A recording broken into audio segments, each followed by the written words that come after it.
Celia, I love the background that you have. So can you tell me who is behind you? I think I may know some, but I want you to clarify. Yeah, I mean, I have that's John Lennon right there. Basically before he was a Beatle. Then unfortunately now no longer in good standing, but we have an old Woody Allen poster. And unfortunately not the same. And then back there's honestly a lot. There's like a Hendrix thing.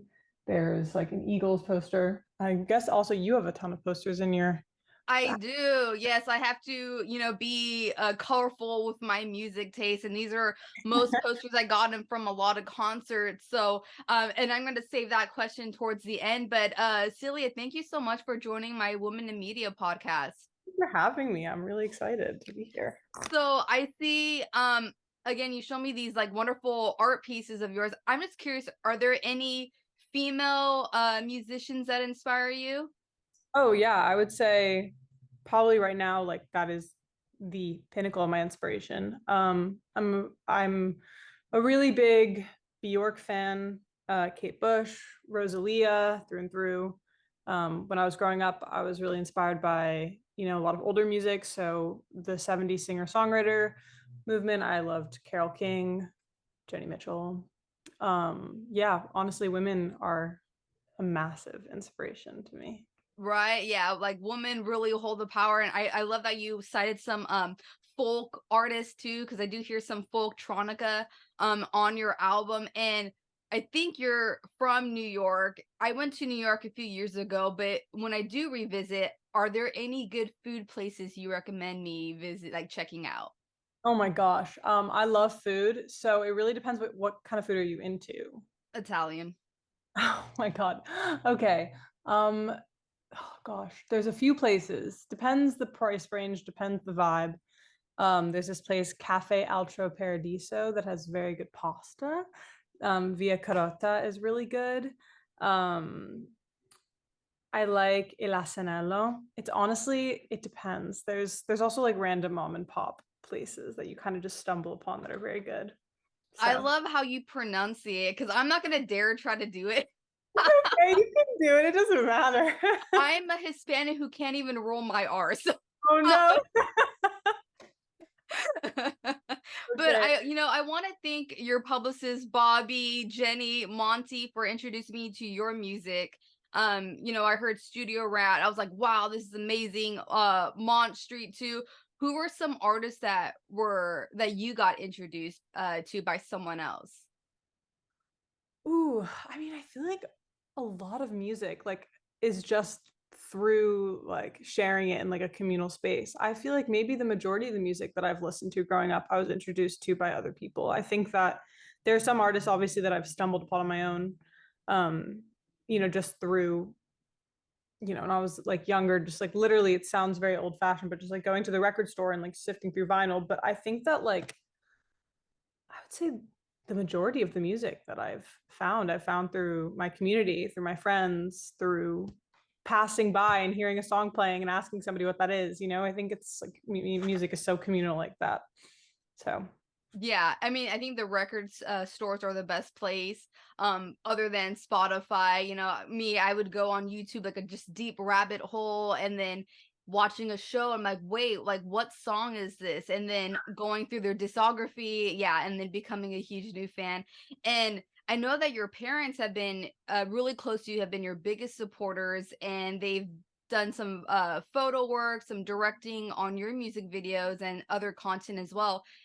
Have you ever had to create a difference between you and your parents, or have they always been aligned with all your the vision? time, all the time. I mean, we're all like artists. We're all artists in different ways, obviously, like nobody does music, but except for me, of course, but like I oh yeah, I mean, of course, we're all like really big personalities. And I think that like sometimes when you have like a bunch of really large personalities collaborating, the balance is non-existent and it's pretty overwhelming. But like also, unfortunately, I think part of like being an artist is also thriving in these like sometimes chaotic spaces that are challenging and like pushing your boundaries. So as much as I have butt heads with my parents, also just them being parents, of course, we butt heads sometimes. It's also been like very fruitful, and I feel very fortunate that like they can contribute to my creative expression in any capacity, honestly. Awesome. Yeah, I mean, you have to be like level-headed, and then maybe they have a really good point of view, and then maybe you share something like, "Oh yeah, that's a really good idea." And I want to again talk about your single studio rap because in the video it was filmed at the J. Paul Getty Museum in LA, and you're looking at many portraits. Was there one in particular that stood out to you? Yeah, I'm forgetting the name of it, but it was this depiction of, it's honestly very morbid, but for some reason it really stood out to me. It's this depiction of this like um woman who's giving birth or just gave birth to the baby of, I think it's, oh, I don't remember the name of the god, but there was, it's of the god, I believe, of, it's not Prometheus. It might have been Prometheus, actually. I think it might have been Prometheus. Prometheus's child, and then his wife is onlooking from the clouds, and like it's basically, it's a horribly morbid. Now that I'm talking about it, it's like horribly morbid. It's really morbid. But basically, Prometheus has been tricked by his wife to exhibit his like powers, and he accidentally ends up lighting his like lover on fire after Ooh. she's just, I know it's horrible, after she's just given birth to their baby. And you can like see the dynamic, this like strange dynamic between his wife, who's also a goddess, and she's in the clouds and she's looking down upon this mortal that's just given birth to their to his her husband's lover's baby. It's so weird, but the painting itself is like so beautiful and like so emotionally charged, and actually not very violent at all, like when you look at it. But I remember that just like, I was like, whoa, this is so crazy. Like the symbolism of jealousy and like love and passion and like death and birth. It was like, I don't know. I thought I was really moved by that painting, to be Yeah, honest. talk about Greek tragedies. Like Yeah, they really. yeah, they always have some sort of like moral message to each story of theirs, whether it's like Yeah. really dark. And I know that your album coming out really soon, and it's a coming of age type movie for an album. And I was just wondering, were there any coming of age films that kind of influenced the making of this record? Yeah, I mean, I think I always have some films that just like sit in the back of my head at like all times. And I think they're probably, some of them are like pretty like universally loved films. I think that like I grew up really loving this film by this director, a female director actually, named Andrea Arnold. It's called American Honey. That's a coming of age film.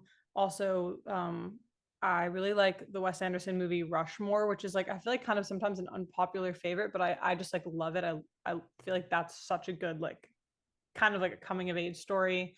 Um, so those two, I really love the movie like Goodwill Hunting, which again, these are not like directly coming of age stories, but I feel like they are, to the extent of like they're about like experiencing adult emotions for the first time and like having to deal with like adult situations for the first time as like a young person, which I think really directly connects to this project. And that's really what this project is about. It's about like having these relationships and having to experience these adult feelings and situations for the first time, and through that learning who I am and what I like and what I don't like through others. So I think that in many ways they're very connected, those films. Yes.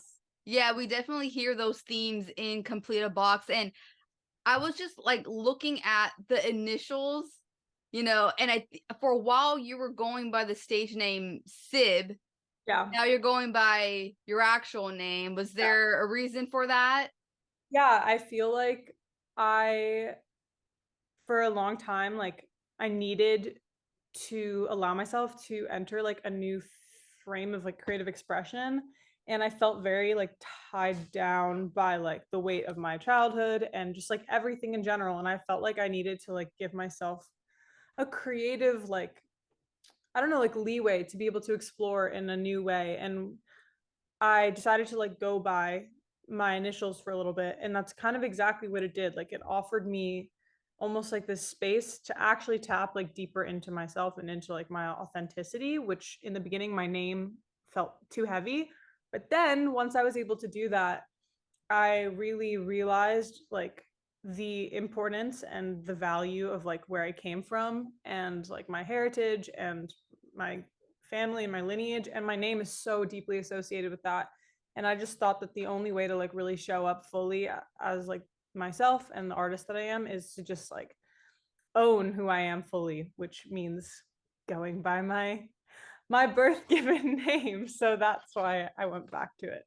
Yeah, I kind of went through a similar situation going with my like stage DJ name to like my personal name too, because also another reason why, because I was going by the name Stormy Phoenix and everyone kept calling me Stormy Daniels. I'm like, you know what? No, No, there's like, no, different people. well, we're just gonna use my real name. Yeah. I want to cherry pick a few of your songs, and I want to start off with your song "Dumber" because you sing your favorite band is already dead. I want to know what band you would be devastated if they disbanded. Oh my god, currently? Oof. Oh my gosh. I feel like like my favorite bands, a lot of them have already disbanded. Let me think, let me think. Honestly, like I would be pretty devastated. It's not like it is a band, but it's more like a creative partnership. Like I'm a really big Bon Iver fan.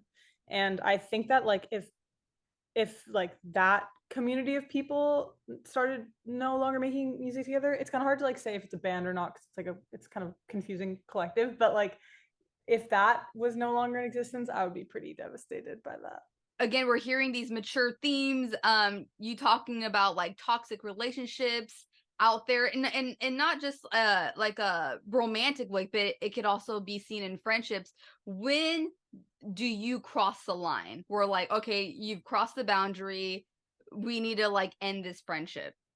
I guess that's like situation to situation, honestly. I think that like if somebody I'm always like I believe in like the act of forgiveness. Like you can forgive people, but then like no longer have them in your life. But I think that if somebody does something that just like is like a lack of like loyalty, if that makes sense, then I think that can be like no. Also, I think that sometimes when people start making you like when you feel bad hanging around people, that's a good indication that the friendship needs to have a break or should just like no longer exist. Because I feel like the most important thing ever is like your friends make you feel good. That doesn't mean that they enable you and like let you do crazy stuff, but like that means that being around them is like inspiring and helpful to your growth. So I feel like every time a friendship is no longer that, then it's it's kind of time to depart. Right, time to move on. And yeah, just like be aware of the situation. If they don't inspire you, if you feel like you're being gaslit, yeah, I think it's just like time to find some new friends or realize that you are your own best friend. Exactly. That's a really great realization that everybody should hopefully realize it as early. Well, you've been writing music at a very young age, really storytelling at the age of 6. And again, you write about self-acceptance and sexuality, and you give other female voices on your platform. And I'm obsessed with your song "Fooled by Your Calm." Give us the backstory on writing this song. Like I'm like a pretty sober person. Like I'm very sober, but one time I accidentally ate an edible and I got really stressed out and started having all these like insane realizations about my existence and my life and like my relationship at the time. And I started to have this strange feeling that honestly I've still have I can't forget that I've made this realization. I had this like weird realization that like even when you're really in love with somebody and you're like with somebody very closely, you're experiencing that love different than that person is experiencing that love. Like you'll never be in the head of your partner. Like you'll have no idea like what that mutual like you don't know how they're experiencing you because their life is from such a different like perspective. And so all of a sudden I got this like feeling of extreme like anxiety and like loneliness because I was like, wow, like even when you're deeply intertwined with somebody, like you're still alone. Like you're still like an individual because you're still experiencing like that experience differently than that other person. And that at first really freaked me out. And now, like you said, that thing about like going back to like being your own best friend, that should also always be like a pillar now for me of like a pillar of individuality, you know, like no matter how much you give yourself away to somebody or like love somebody, always like owning a part of yourself and like trusting that a part of yourself always like will belong to you. Like that's okay, you know. I feel like sometimes as young women or women in general, like we're raised to just like believe that we should just give everything, and if we're chosen by somebody, like we should just give and give and give. And like I've just seen that like it can really just take away from, you know, like personally, I can't speak for everyone, but like for me, it can take away from like my own inner strength and my own power when I'm not like preserving myself and my individuality.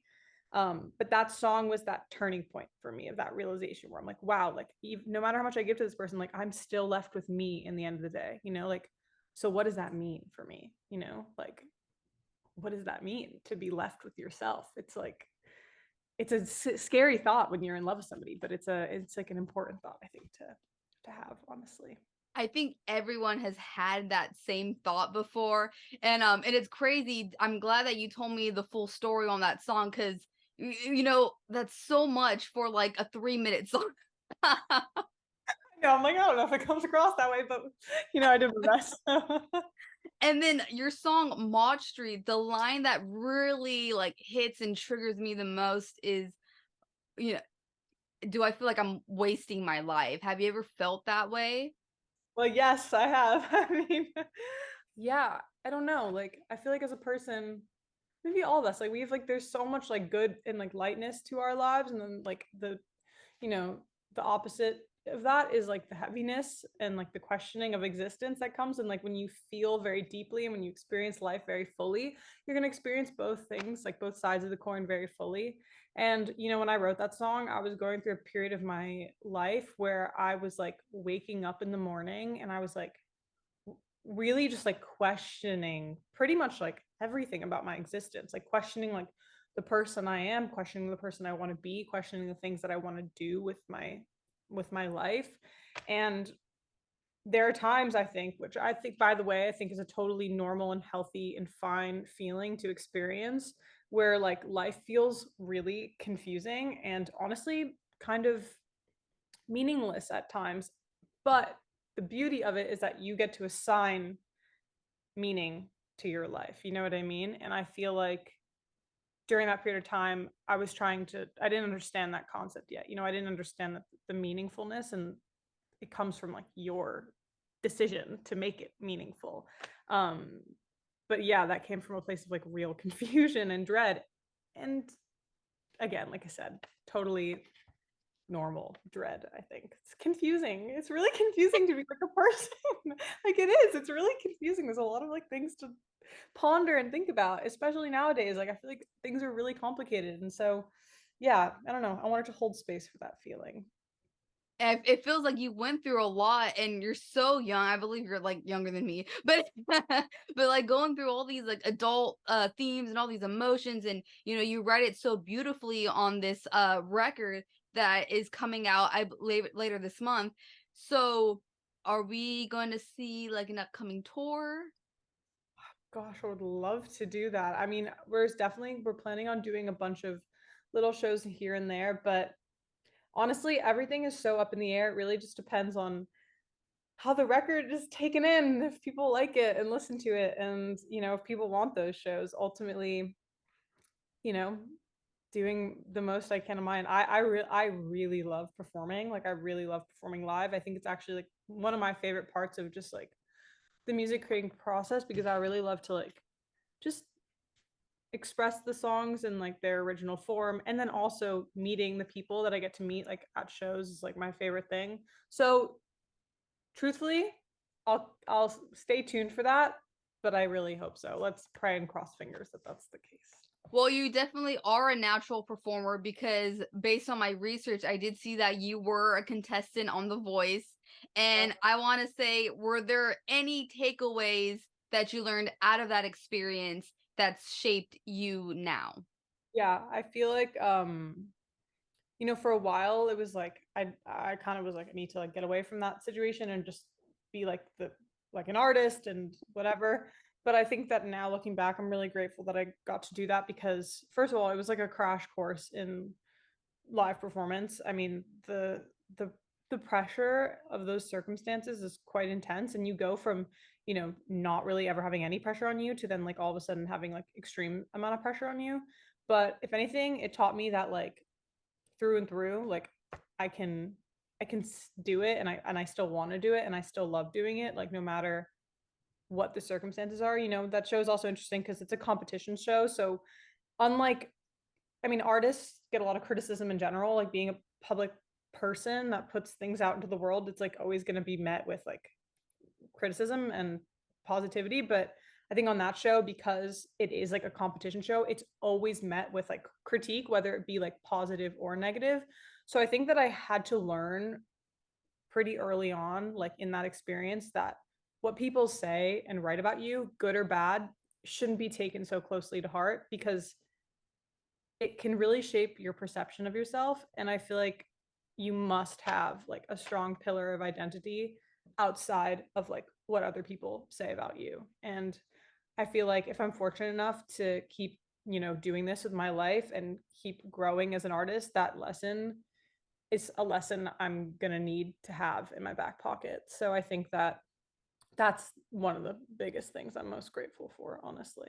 Yeah, I like that you are breaking away. You're showing that you are your own artist, your own voice. What else would you like to say about the record that will be coming out soon? It came from a place of like, it's honestly, it's like, it's a record of like self-exploration. I feel like even sonically, like I'm trying out a bunch of different things on the record, and I'm really just like pulling from all the things that inspire me and trying to figure out who I am through the subject matters I'm discussing, and even through the sonic, you know, choices on the record. So I think that it's like a great intro to me, and I'm excited about the music that comes after it as well, because I think that it's similar, but it's a departure, and I'm working on it right now, and I'm excited about that because also you said, about like me being able to pronounce it like that, like I'm Italian, and so I've been like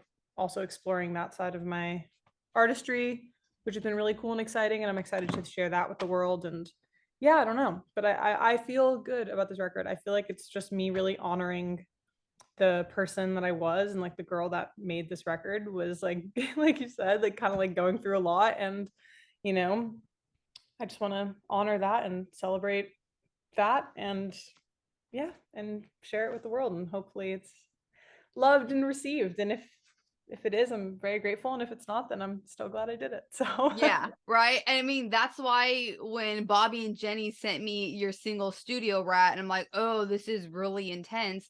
But I want to hear the whole project. And then I was like, okay, I gotta speak to Celia. This was a while ago. You did a tweet.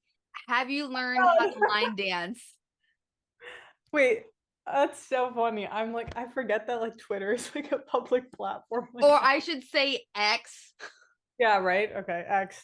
Um, yeah, I'm line dancing is really fun, and made a music video to "Fooled by Your Calm" where I line danced because I was going to take line dancing classes in this place in LA called Stud Country, and I filmed a video of me and my friend line dancing, and I like put my song over it, and I was like, wait, this is cool. I really like this, and so I literally garnered a bunch of like of my friends, and I reached out to this like saloon called the Cowboy Palace in like the Valley in LA, and I filmed a line dancing music video to "Fooled by Your Calm," which is so funny because it's like not at all what the song's about, but it doesn't matter because it's really fun, and I love it. So And I like to end my podcast with this question because I work in the news.